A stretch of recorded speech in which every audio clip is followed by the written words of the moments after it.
Hey everybody, welcome back to When Harry Met Board Games, where we feed our people with relatable content and our victory condition is your satisfaction. I'm Harry, and before we go any further, please don't forget to hit the subscribe button somewhere on the lower right-hand side of your screen. That way we can all move on with our lives and enjoy the rest of this video. Today I will be playing through a game of Robinson Crusoe. This is a cooperative game where a group of players are castaways on an island, in particular a cursed island.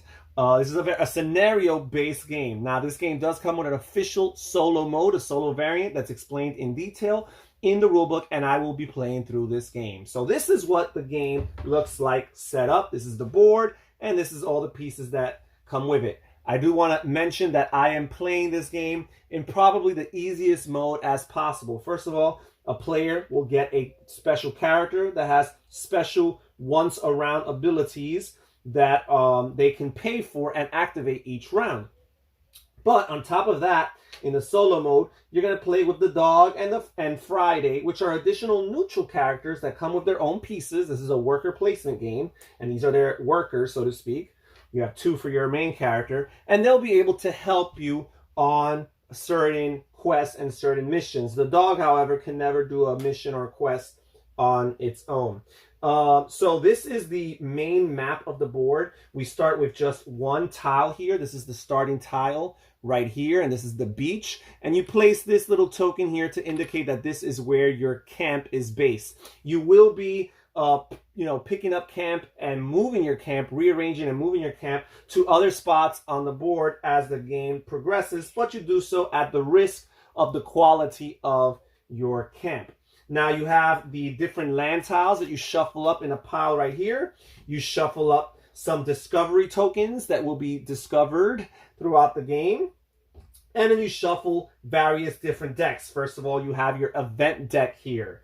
You have your hunting deck with different animals that will be threats throughout the game. You have your treasure deck right here. And then you have three different decks for some actions. You have your build deck, your gather deck for when you gather goods, and your explore deck for when you explore the island for other terrains. You also have these equipment here that you are hoping to potentially build and turn into items, right? When you meet the prerequisites, you flip them over and they become items that you, and if you're playing with other players, can utilize throughout the game. So that's that.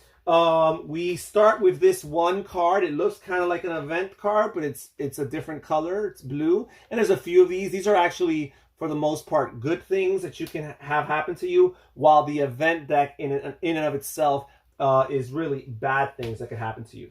You also have these special items here that give you twice. You can't see them, they're off screen, but they look something like this. You have your biscuits and your flask of rum. You could use these twice at any point throughout the game, but only twice. And they get you different things, different resources, maybe life, because you do have life in this game. You have health.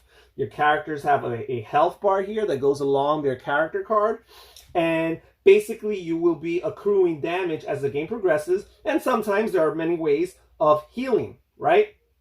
And if you ever make it to the cross and skull bones, the skull and crossbones here at the end of the player character board, that means you have died and the game is over. If you're playing multiplayer game, one player's death is enough to end the game for everybody. All right, so you do have that. You have these dice here underneath the different action decks that correspond with these different actions. Let me put the right color underneath. I made a big mistake right there. And basically, these are dice that you roll in particular when you're trying to resolve some of these actions, because the way the worker spots work is some of these spots require multiple workers to go there.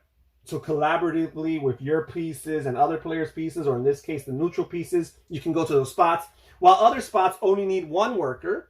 And then yet there's other spots that you have a choice of one or more workers. You could try to place one worker and then roll the dice to see if you successfully accomplish your action, or you can place two workers on that spot to guarantee that you have accomplished that action. And that's pretty much it. There is also the scenarios. Everybody has a different scenario. Well, there's 7 different scenarios in this game. This is the first and introductory scenario called Castaways.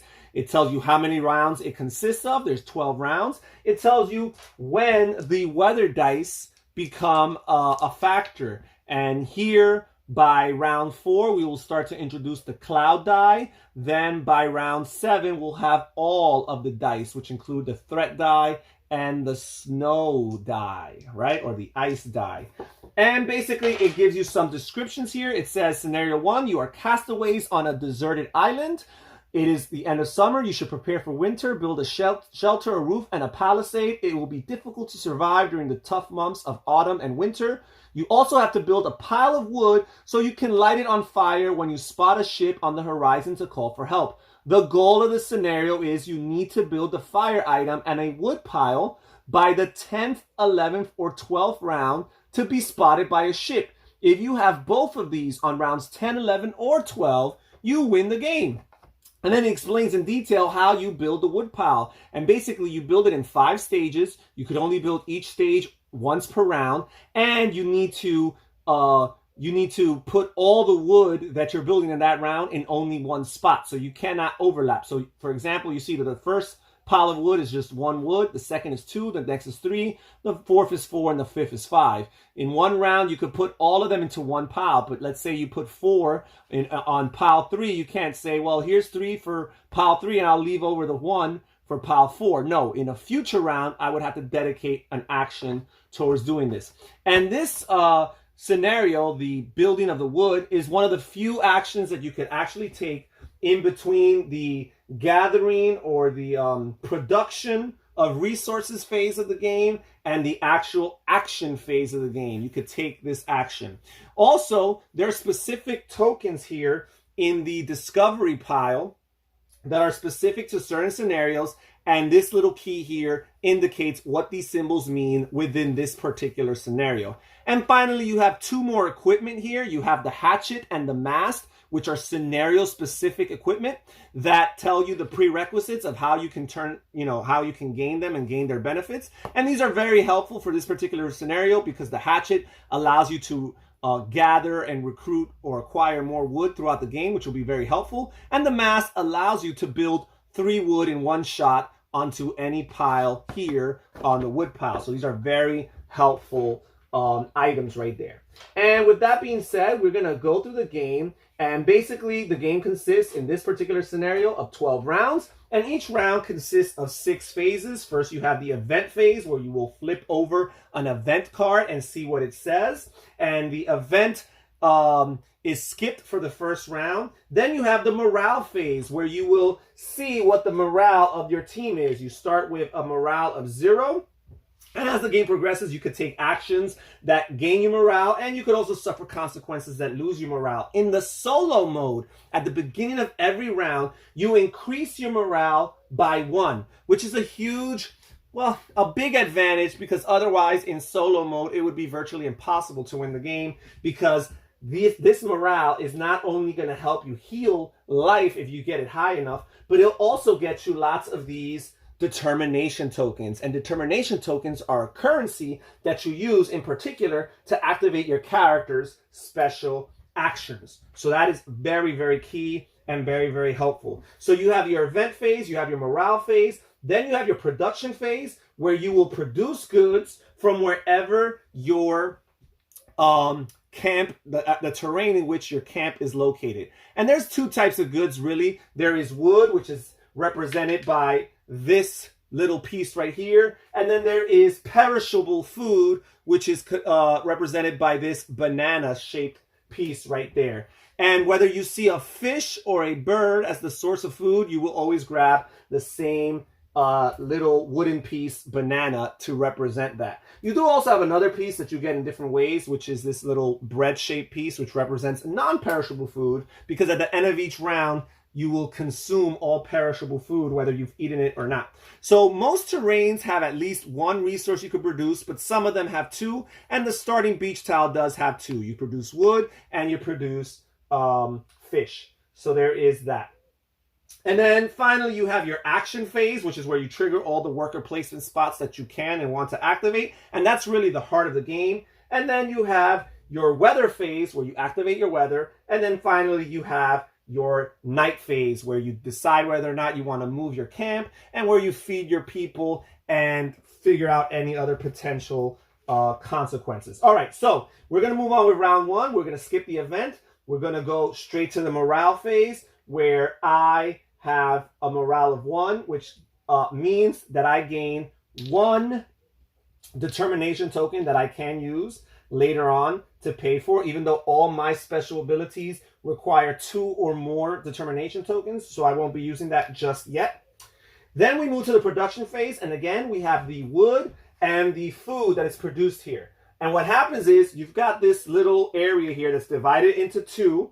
This little line here divides it into 2 spots. You have your current resources, which you would place right here, and you have your future resources, which are placed right there. When you go to an action round, any resources that are produced either by the action of gathering or through the consequence or reward of any other card would be placed in the future resources spot, which means you would not be able to use it for the current action phase. In other words, they would be ready for you for the next round's action phase. But the goods that you get during your production phase, which is before the action phase, are immediately available to you. So we've got them right there.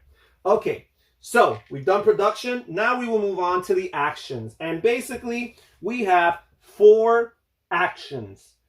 Basically, as in a solo game, you have 2 pieces for you. You have Friday, and you have the dog. But again, the dog has to be joined, cannot go by himself, has to go with at least 1 other piece. So basically, in essence, you have at most 3 actions. There are ways of borrowing neutral characters for certain other actions throughout the game. And that could be very, very helpful for you. But those are temporary situations. All right, so I'm going to decide what we want to do here as a team. Well, one of the main things we want to do is early on, we want to modify our shelter, right? And turn it into an actual tent. And then we want to also give it a roof and potentially a palisade to protect us from the elements and protect us from the wildlife that is in the island. So we want to work towards that. So one of the first things that we are going to do is we are going to, well, I do want to go over here to increase our determination, to increase our morale. This spot right here increases your morale, and it also gives you 2 determination tokens. So this is helpful. I'm going to increase the determination by 1 because, again, this is a resource that will allow us to activate special abilities throughout the game. Then we are going to do something like probably explore, right? Because the more of the island you explore, the more tiles you'll have available to you to gather resources from, right? And also, as you explore, you will discover some of these discovery tokens, and you'll also unlock some of these beasts, which while they are a threat, they're also a resource of sorts, because if you fight and defeat them, you would get food and hide or fur for defeating them. So I've done my 1 action. I'm gonna explore, and the dog in particular can only go on 1 of 2 actions. The dog could either help you hunt, and there's no animals here to hunt, or the dog could help you explore the island. So what happens is you could place the piece that you want to place next to, it has to be adjacent to where your camp is, if you want to be able to spend only 1 worker for the possibility of succeeding. And then again, you would roll the corresponding dice to see if you succeed.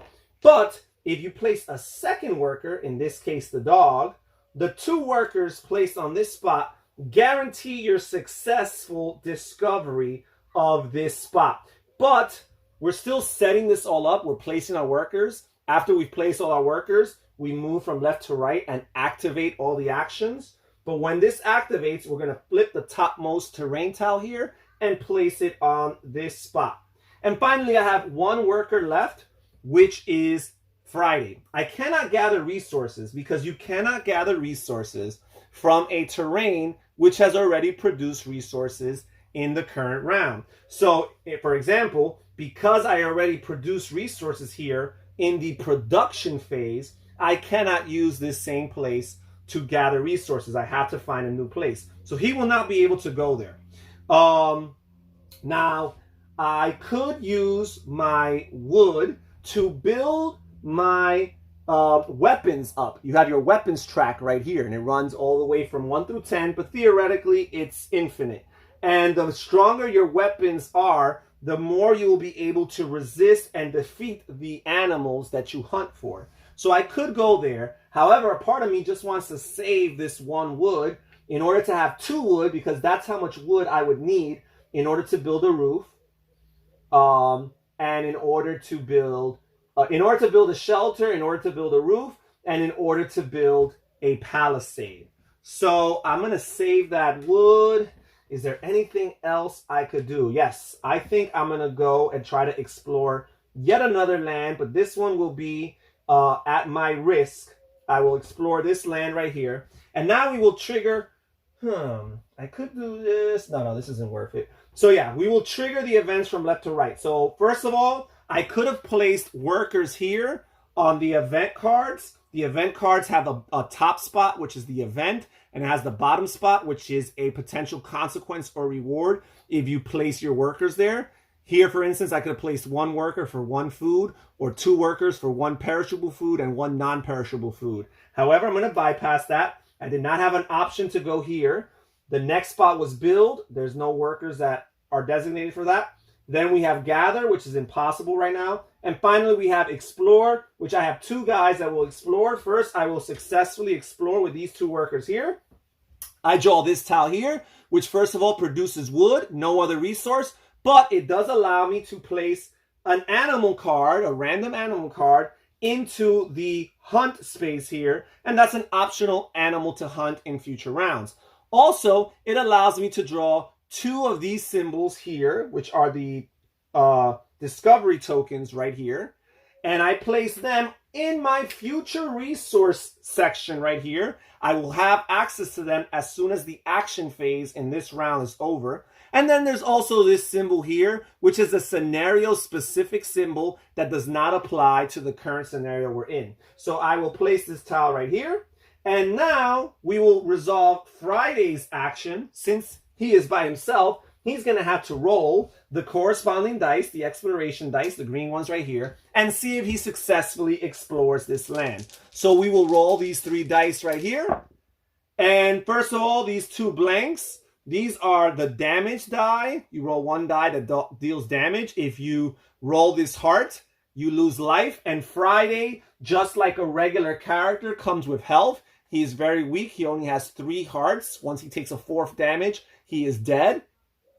So luckily for me, that did not happen. Then you have the event or the question die here. If you land on the question side, you would flip over the top card from the corresponding deck and resolve its action. Friday, however, does not interact with the deck. Whenever a question mark is rolled, he is dealt damage. So he has 2 ways of losing life. And finally, you have the success die, which more likely than not will result in success. It has this symbol here, which indicates success. And it also has this symbol here, which is the failure, but it does give you 2 determination tokens as a consolation prize. So no casualties were had, and Friday successfully explores the land. We reveal the top terrain tile right here, and we have here a wood resource. We have 2 determination or 2 discovery tokens right here. We have 1 more wild animal that's added to this deck right here, and then we place this here where Friday was exploring. And let's place our workers back in their original spots here. We still have 1 more action left to resolve, which was this final spot here, which gets me the 2 determination tokens and the morale increase, which I already did prior to that. And that is pretty much it. So we are done. We've done all of our 4 actions. We've triggered their consequences or their results. And now we will move to the weather phase. And in this particular scenario, for the first 3 rounds, there is no weather results, no rolling of the weather dice, which is great because the weather usually works against you. So there is that. So basically for the first 3 rounds, we're going to skip the weather phase, and then we're going to go to the night phase. And in the night phase, you have the opportunity to move your camp to an adjacent terrain tile. However, if you've already built a roof, which I haven't yet, you would lose half of your roof rounded up. So moving your already established shelter or camp can be detrimental. So if you want to move it early on, that would be great. However, I'm not going to move it early on because I do not like the fact that the 2 adjacent terrains only have one resource, which is the wood. I want to have that food available. So I'm going to choose to keep my camp right there. Now, the next thing you do is you feed your people. You got to feed them 1 food, or you suffer 2 damage for every food or every player that you're not able to feed. So every active player has to be fed 1 food. So I will pay this 1 food right here. Friday, by the way, does not suffer any consequences for food or lack of shelter. Oh, I forgot to move these discovery tokens down to the current available resources. So we have 2 types of discovery tokens right here. We have the thorn bushes, which you can use to increase your palisade up by 1 at any point. So we're going to keep that there, reserve it for later. And we have the vegetables, which again, you could also use during any night phase to increase your heart or your health by 2. So this is very, very helpful. So we're just going to save them there for a rainy day, literally. So there is that. What else do we have? Now, because we do not actually have a shelter, we have a camp, but we haven't flipped it over to its shelter side because we haven't paid 2 wood to turn into a shelter. That means we have nothing protecting us from the elements. So for as long as we don't have a shelter, the actual players who suffer damage, not Friday, will suffer 1 damage for not having a shelter. So you want to build that shelter as early as possible, and you want to build that roof in particular before the weather starts to become a thing, right? Because right now, theoretically, we're in the summer season and we don't have to deal with bad weather, but soon the fall will approach and ultimately the winter. All right, so that's it. Now, if we had any other perishable food, again represented by the banana pieces, they would be discarded and done away with. But that is not the case. So we are done, and now we will move to round 2. Now we will actually trigger an event, and we'll see what these event cards look like. So this here right here says chronic tiredness. You can no longer work with an empty belly. And you see this green little symbol here indicates that you would place one of these question mark tokens onto the corresponding deck. And what this means is that whenever a player does this action, whether or not they roll dice or anything, they are still going to have to read the top card on this deck. So that can potentially be bad news. Now it says here, continuing the event, during the night phase of this round, each player must eat 1 additional food, or they get 1 heart. They lose 1 damage for not being able to pay it, right? Typically, you just have to feed them 1. Now you have to feed them 2. Put a food token in the night phase as a reminder. So I will put this token here to remind me that I have to feed them. I have to feed myself 2 food before this ends. Now, we see here on the bottom, regeneration. And it says here, because this is going to become an active worker placement spot, that if you put 2 workers there, you discard this card and get 2 determination tokens. However, if you choose to ignore this event, you would leave this here until round by round other events push these out, because there's only 2 spots for the events. And once this is pushed out and discarded, players would suffer this consequence here on the bottom, which says each player gets 1 damage. So that is something to consider. This is in no jeopardy of being pushed out this round. It's going to be pushed out 2 rounds from now. So for the time being, I think I will ignore it. So there is that. Now we move on to the determination phase, where we will raise our determination by 1. This allows me to, the morale phase, I should say, and, well, at the beginning of each round, because I'm playing solo, I would raise this by 1. Now, because we're activating the morale phase, and I'm all the way in the final spot, not only do I get 2 of these determination tokens, but I also would heal myself 1 damage, which is exactly what I suffered last round for not having a shelter. So we're doing that. So now I have 5 determination tokens, and it's time to start considering what some of my special actions do. So I have 4 special actions each character does. In particular, the carpenter could discard two determination tokens to spend one fewer wood during 1 action of any type. Also, he could discard 2 determination tokens to reroll any brown die, that's the build dice, any brown die during your action. Also, he could discard 3 determination tokens to draw 5 invention cards, choose 1, and place it on the board, because the game comes with several invention cards, but you only start with so many on the actual board. So that's pretty good too. And then finally, the handyman action, he could discard 3 determination tokens to get an additional worker for 1 building action. So this is something you could do for a temporary builder that would help you with that action. So that is neat and cool. And I do have 5 determination tokens to consider all those possible actions. Okay. So now we will move on to the production phase, and my camp again produces wood and bananas, or wood and food, which would go into the current resource space. And then now in this special scenario, this little window of time in between the production and the actual action phase is when I am allowed to build this wood pile. And I'm actually going to bypass that because I only have 2 wood, and I want to save that wood for building my shelter. I desperately need a shelter before this round ends so I don't suffer any more damage for that. And also so I can start building my roof, because you cannot build a roof until you have a shelter. So there's that. Let's go to the actions.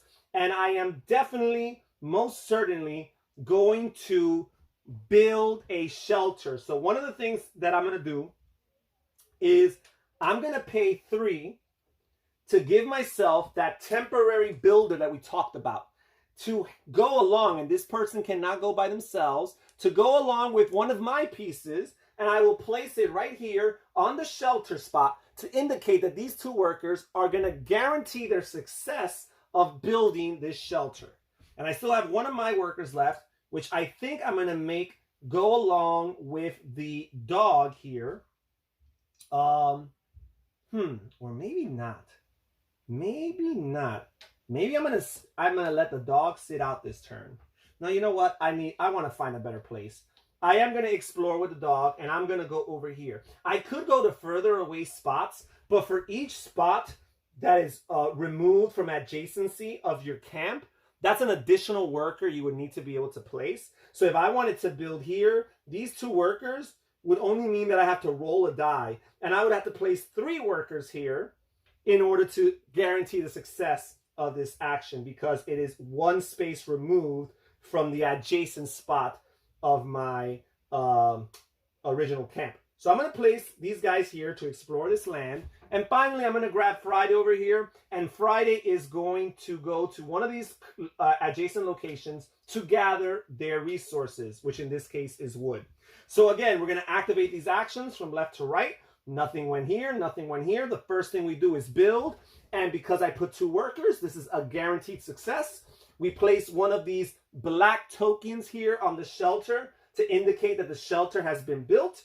We also flip over this little token here on your camp to indicate that your camp is now a shelter. And we're done with that action. We get rid of the temporary builder token and put it away. And now we move on to the gather phase. And Friday is going to take this action on his own. We're going to roll the die here, the dice, and hope for the best.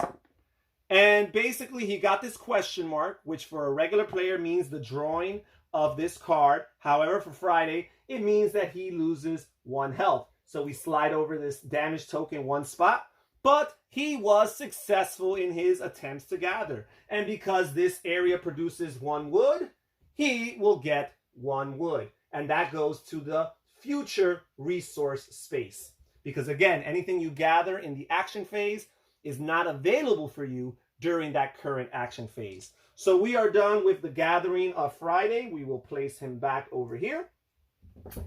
And, oh, wait, I never spent the 2 wood because it costs 2 wood to build the shelter. Let me get rid of that. And now we will finally go to the explore action. And basically, because this token is on top of the deck, that means that even though I guaranteed my success of this action, I still have to deal with the top card on this deck. And it says wild dog. It says you see a wild dog in a glade. First, it stares at you, then it bites you, and then it runs away. You get 1 damage. Shuffle it into, and then you shuffle this card into the event deck. So I'm getting 1 damage, indicating by moving this piece right here. But what's really interesting about lots of these things on these cards here is that they come back to have a future consequence as well. It says here the dog is back. The dog you met comes to your camp. You try to train it. Decide, discard 1 food and get 1 additional weapon strength, or discard this card and draw another card. So this is an interesting option for the future. I like that element of this game. So what I do is I don't look, me personally, I don't look and I just shuffle it in to the rest of the event deck, and wherever it ends up, it ends up. All right, so we're done with that. So let's actually succeed in this and reveal the top terrain card, which is this right here. So this is a land that only produces food. There's no wood. However, this animal symbol here means we add yet another card to the hunt deck here. And these 3 discovery tokens means that we get 3 more discovery tokens. Oh, we had 2 of these from last time. I didn't even see those. 3 more discovery tokens are added there. These were from the previous round. I forgot to place them in the spot. Okay, this lets you ignore a cloud, and this basically gets you a borrowed brown worker. Okay, so let's place everybody back in their spot. So now we have additional spots to go in future rounds for the gathering of goods. Let me place this right here. This is where we were exploring. Okay, there you go. And that's pretty much it. This is the gist of what a game of Robinson Crusoe looks like, these 2 rounds. Just wanted to explain in detail. This is a pretty heavy game, mechanically speaking, as far as co-ops go. Cooperative games tend to usually be on the lighter end of the scale as far as rules and complexity is concerned. This game has quite a bit of moving pieces. Reading the rule book is a little bit of a chore. But, you know, hopefully this video, along with the rulebook, can be helpful to give you an idea of how the game plays and whether or not it's actually something you enjoy. I find this game to be very, very immersive. Thematically speaking, you do feel like a castaway. You do feel, you know, the tension and the stress of trying to satisfy these victory conditions. And it makes for very good collaborative, you know, group thinking and team building type of experiences when you play cooperatively with other actual human players. Otherwise, when you play solo, you really do feel like Robinson Crusoe and you feel all alone. Anyways, that is pretty much the game. Thank you so much for joining us here at When Harry Met Board Games. Please don't forget to hit the subscribe button again on the lower right hand side of the screen and click on the like button. Give your comments down below. Share what you think about this game. Have you played this game? Have you had more success at this game than I? I find this game to be very hard to win. I'm curious to hear or to read what you have to say. All right, everybody, this is Harry saying take care, stay safe, stay healthy, and have fun gaming. Bye-bye.